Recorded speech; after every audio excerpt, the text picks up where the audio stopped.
Greetings, unsettled souls. Welcome to the Correct Views. Sam IB to Gangi doing political commentary for the Media Speaks.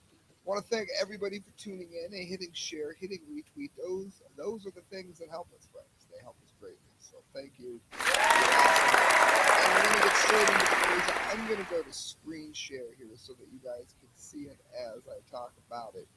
Um, Alan Salazar of Prison Planet Trump campaign reveals secret weapon. Undercover Trump voters. Now let me tell you in a nutshell what the undercover Trump vote is. It's the undercover Trump vote speaks about the number of people who are likely going to vote for Donald Trump, but for whatever reason are afraid to admit it. Maybe that's because they're worried that other people will call them racist, that other people will laugh about it. You know what? I've heard both of those same kinds of shenanigans all the time. And you know what? It doesn't matter. None of it has. I just let it go in one ear and out the other. As a matter of fact, I met this gentleman. He was an African American today at the Corn concert, which is why I look so disheveled. Damn straight I was in the pit.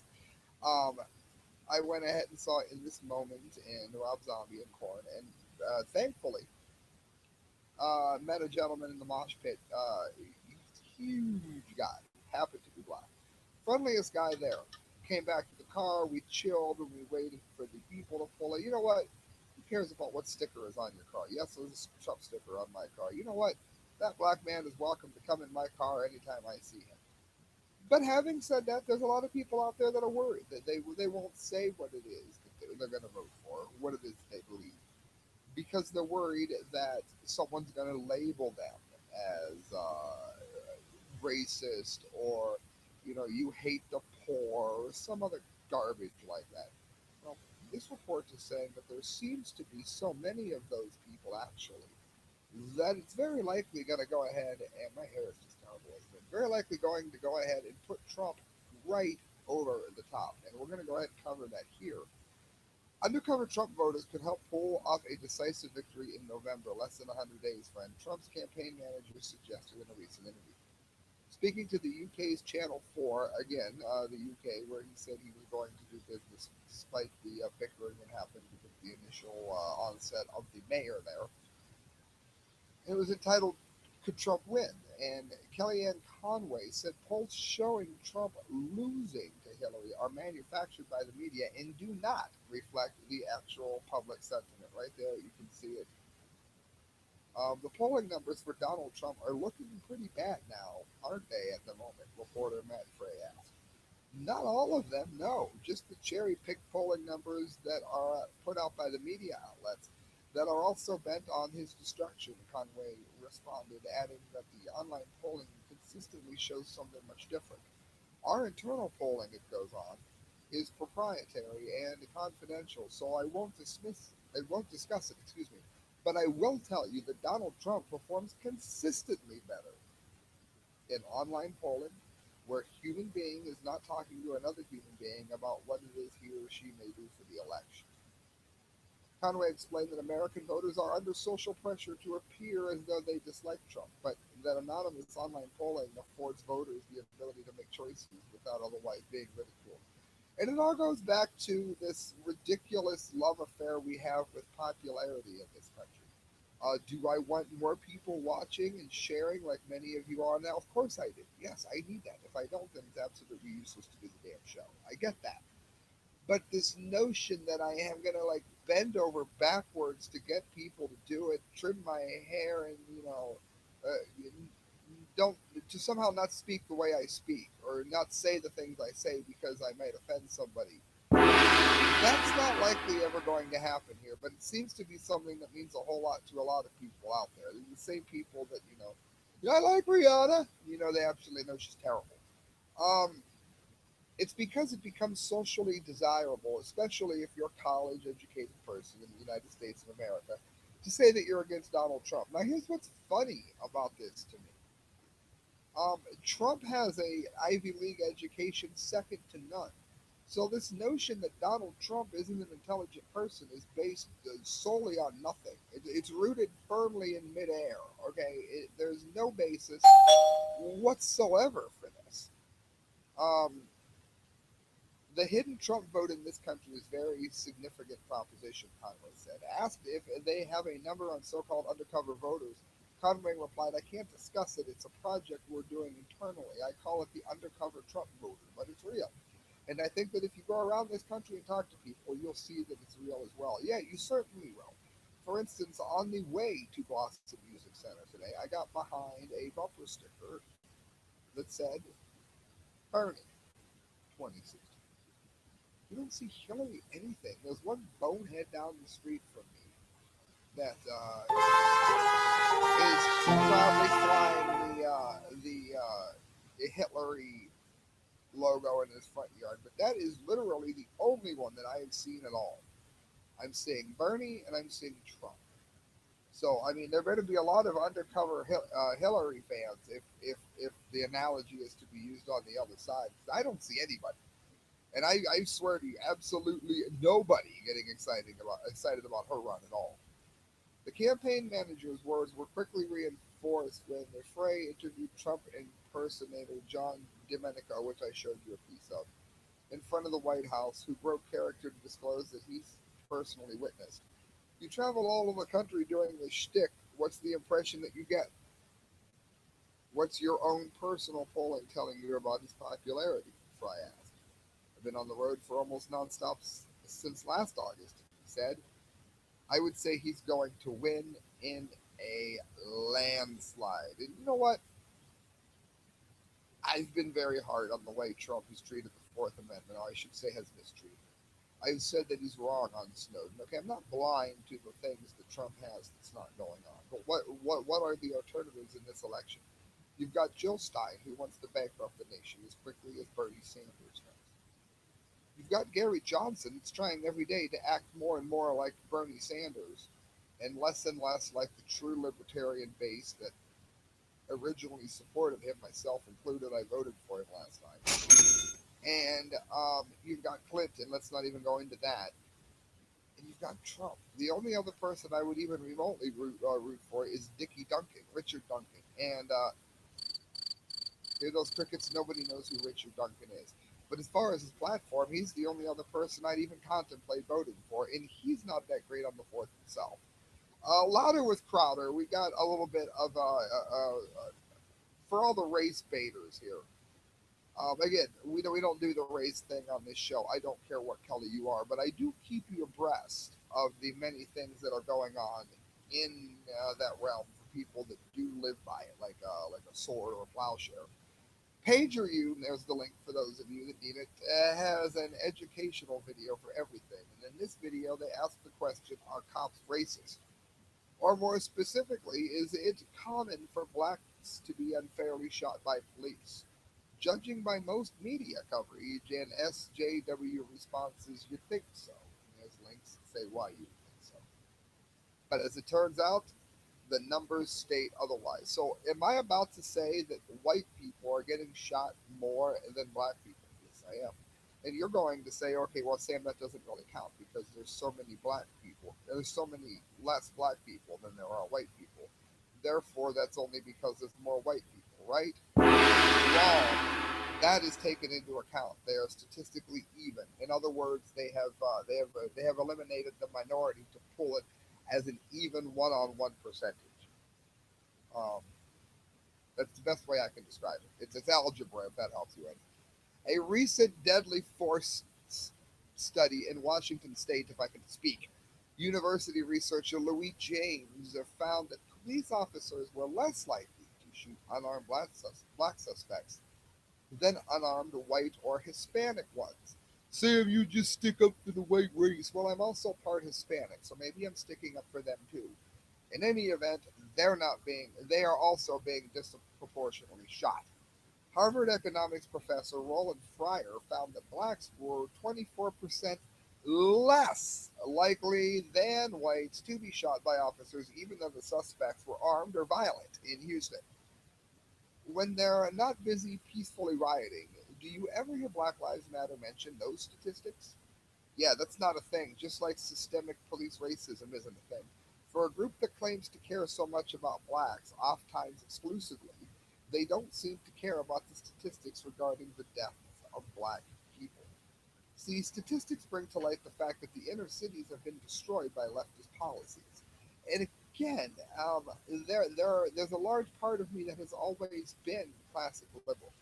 I get it. The whole freedom of speech thing, the whole keeping the government out of our bedroom, the whole nonconformity against an elitist structure that bands like the Clash and the Dead Kennedys and the Sex Pistols did. Yeah, I know they were leftist bands, but you know what? At some point, we could at least amicably meet on certain issues.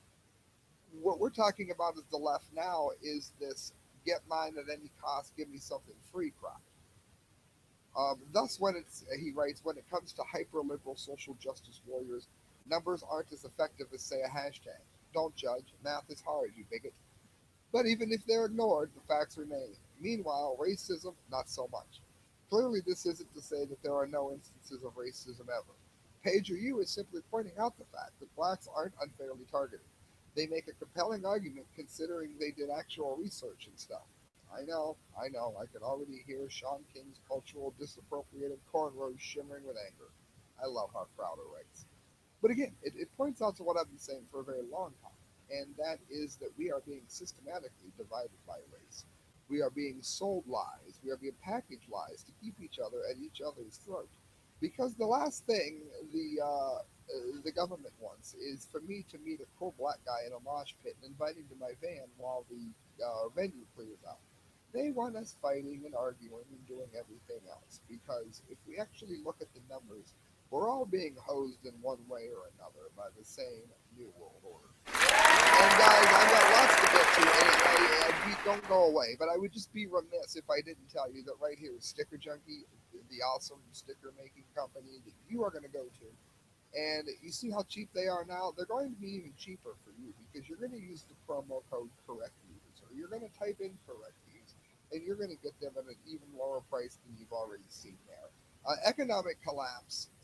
This is interesting. Again, getting away. I want to do shows that don't exclusively deal with just politics all the damn time. There are certain things that can happen that will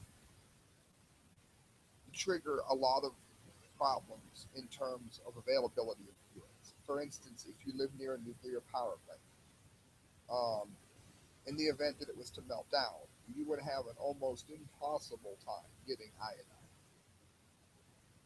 In the event that a significant terrorist attack, I don't mean a car bomb, I mean, God forbid, a chemical, biological, or a nuclear attack of some kind. And again, with terrorists, it's most likely a dirty bomb nukes threat, not a nuclear bomb, as we all know is the big question about. That certainly is possible. But suitcase nukes, and many people don't know this, suitcase nukes are incredibly hard to use because they're about the size of a suitcase theoretically, but for one thing, they weigh a ton. You can't just carry one around without someone noticing it. I guess a gigantic man with a suitcase would also probably trigger a lot of people. So that's not going to help. They have to be kept at a certain temperature. They have to be maintained. You can't just steal a suitcase and move it in. But you can take um, radioactive substances and put them on a glorified hand grenade and create quite a bit of problem. And if that was to happen, or and any number of things, it's a couple of disasters off the top of my head. That's the writer in me. Um, there are certain things that are going to disappear off the shelf first. And here's a look at them. Do I have a lot of these? No, I don't. I'm terribly unprepared. I do have weapons, and I do have a small amount of silver and gold and platinum. Thieves don't even think about it. No, I don't keep it at the house. I'm going to, in the event that something horrible happened, be in a decent position to barter. But it is better to have actual tangible items in case it's not bad enough that people do start bartering with gold and silver. That's only going to happen during a huge breakdown. So this was interesting, and I wanted to go ahead and give it to you here. I'm not going to give you the whole preamble, but basically, one recent survey found that 80% of all basic foodstuffs are currently unavailable in Venezuela. And that's a company that's experiencing a socialist meltdown. kind of like we would if Bernie was elected. So here's what's going on in Venezuela as the country has absolutely melted down. It says there are some things to buy besides salt. There are fresh vegetables and fruits, dairy products, but no milk. Some cereal, lots of snacks, and a few canned goods. Basically, it's the way Christelle eats already. The only meat is sausages. There are three kinds of cheese. The only problem, a kilogram of each costs more than a fourth of our monthly wage. Basic food stuff, the things that Venezuelans want to eat, such as cornmeal, wheat flour, pasta, rice, milk, eggs, sugar, coffee, chicken, mayonnaise, yuck, margarine, cooking oil, and beef, are conspicuous in their absence, and there is no toilet paper, no sanitary napkins, no disposable baby diapers, shampoo, toothpaste, hand soap, or deodorant. Um, all right, real quick, you can pretty much factor out the cheese and the mayonnaise. Excuse me, the chicken, the cheese, and the mayonnaise, because unless you're buying them as like the military rations, your mayonnaise, your chicken, and your cheese is not going to be worth crap. Neither is your milk. So, the last thing I would worry about it on the list are those. But the other ones, these sanitary napkins, toilet paper, deodorant, yeah, that would matter. And it's saying here those go first.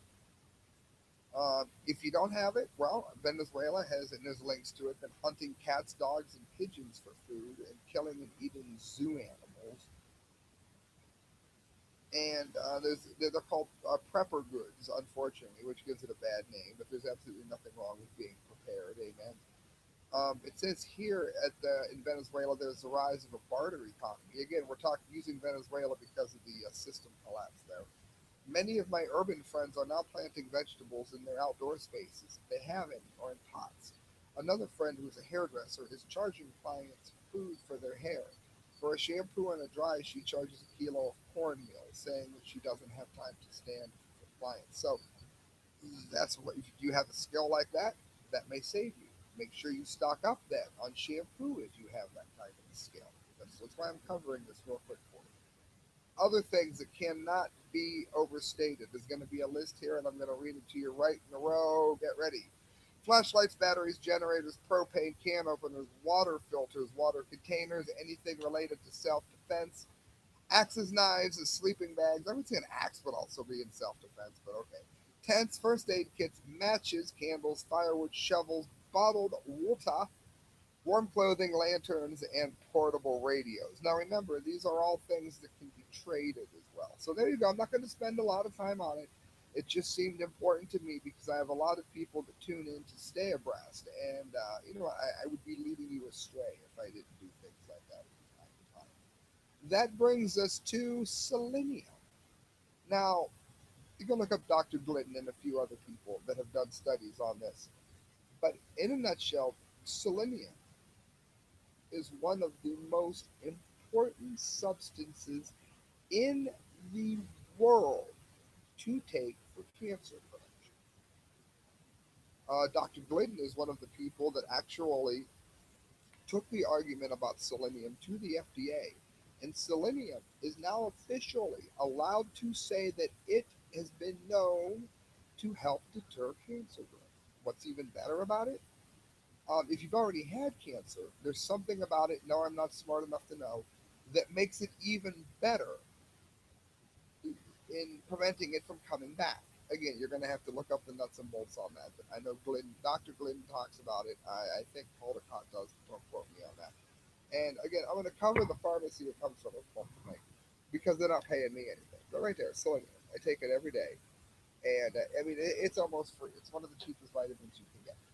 And it's wonderful. This is a 200 micrograms. So good is selenium. And no, I'm not selling it. I'm not about to pitch you anything at all. You can find it in the store, get whatever brand you want. Selenium is found in seaweed. And because the Japanese ate so much seaweed, some protection was given to people depending on how close they were and remained to the disaster because of their high selenium content in their diet, which we don't have in America. Now, I don't advise eating seaweed after Fukushima now. That's probably a dreadful idea. But keeping selenium in you is very helpful. And we're going to go into what it does now because now it goes in another direction of freaking awesome. Studies selenium may stop Zika birth defects. Now,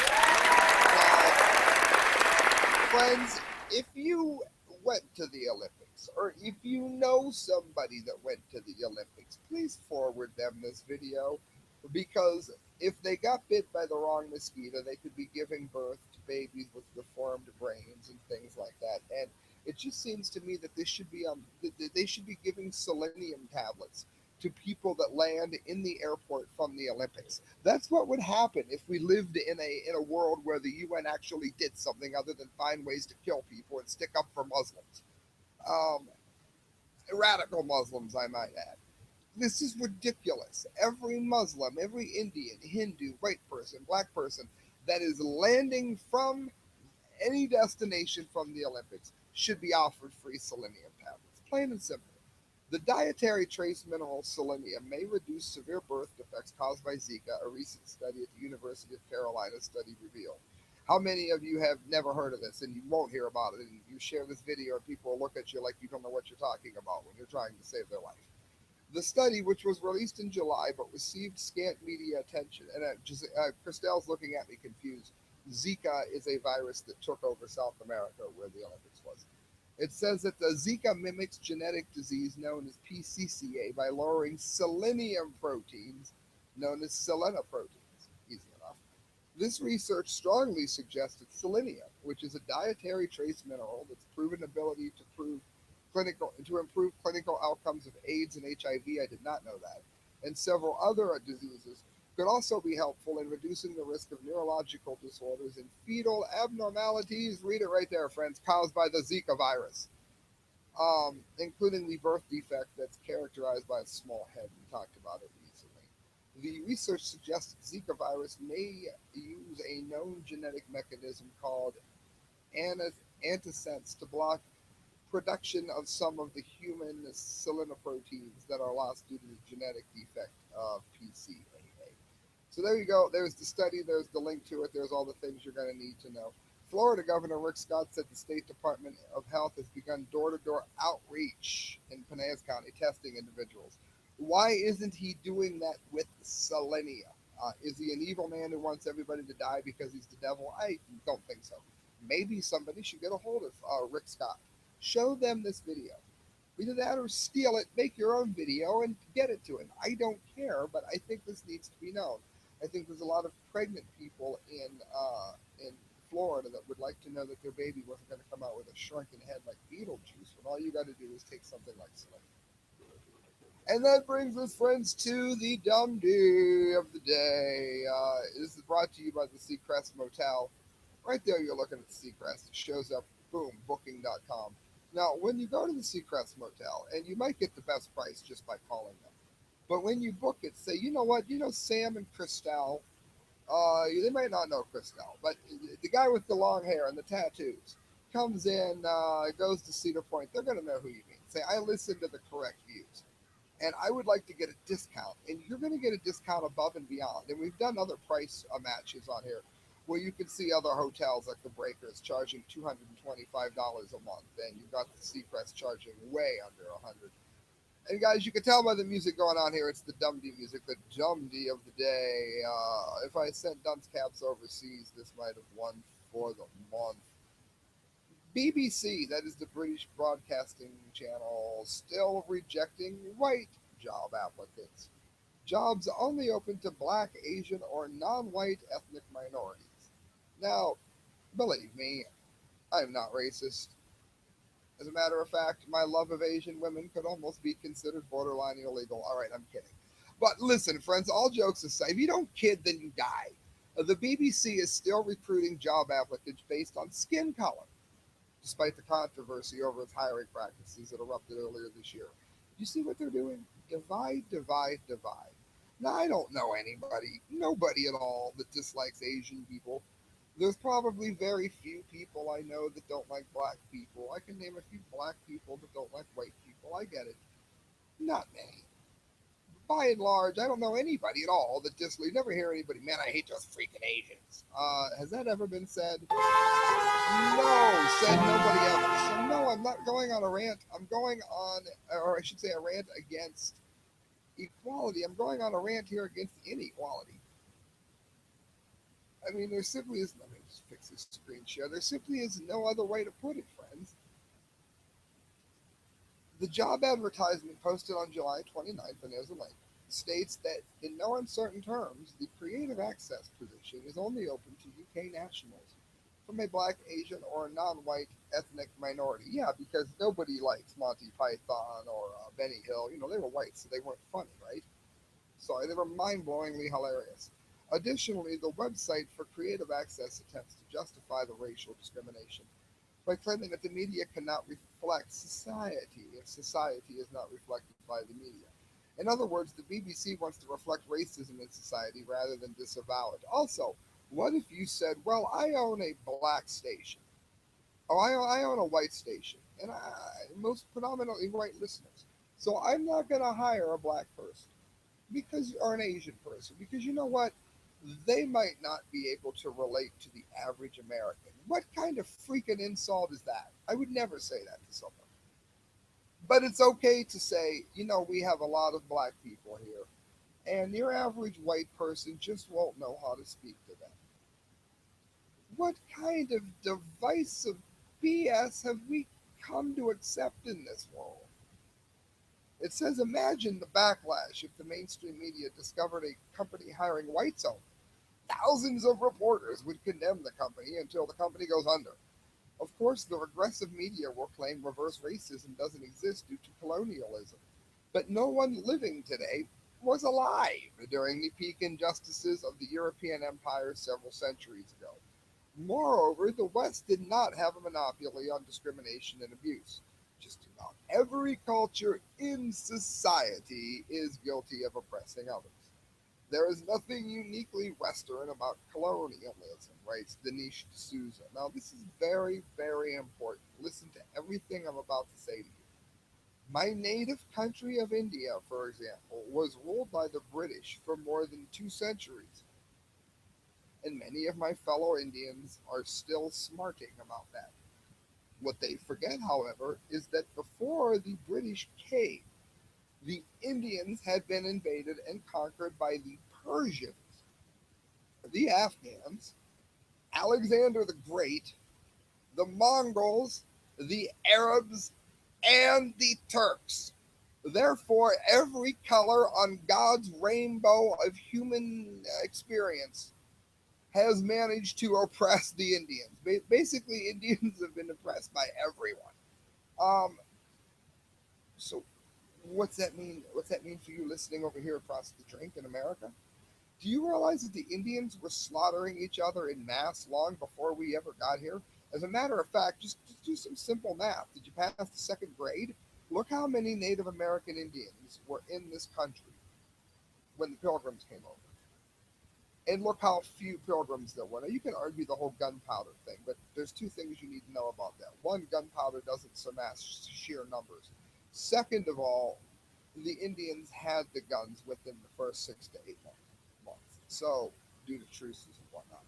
Do you realize even second grade math will tell you that the Indians would have whipped our white asses if they had not already been slaughtering each other long before we ever got here? And there are certain Indians to this day that do not like other tribes, and they don't even really mingle much at powwows. And this was taught to me by my friend Glenn, who is himself Native American. So this idea that whites were the only one to oppress people is ridiculous. Any civilization that had the upper hand has historically oppressed those that have not, and that shifts throughout history. It's not based on color; it's based on things like circumstances, drought, famine, location, and ability to transport goods. Depending on how you count, it says the British were preceded by at least 6 colonial powers that invaded and occupied India in ancient times. Indeed, ancient India was itself settled by the Aryan people, who came from the north and subjugated the dark skinned indigenous people. And those who identify colonialism and empire with only the West either have no sense of history, he added. Shouldn't it be the Arabs be paying reparations for their destruction of the Byzantine and Persian empires? The Surgeon continued. Come to think of it, shouldn't the Byzantine and Persian people be paying reparations to the descendants of the people that they subjugated? While we're at it, shouldn't the Muslims reimburse the Spaniards for over 700 years of rule? And look up the amount of butchery that happened during that as well. The BBC's hiring practices, it said, first made headlines back in May, and we talked about that. So, friends, that's the DUMBDEE of the day. That is hate whitey, hate Asians, divide people, keep us apart, do anything we can. Because if we actually get our act together, we might be able to realize that we're all being hosed by the same power.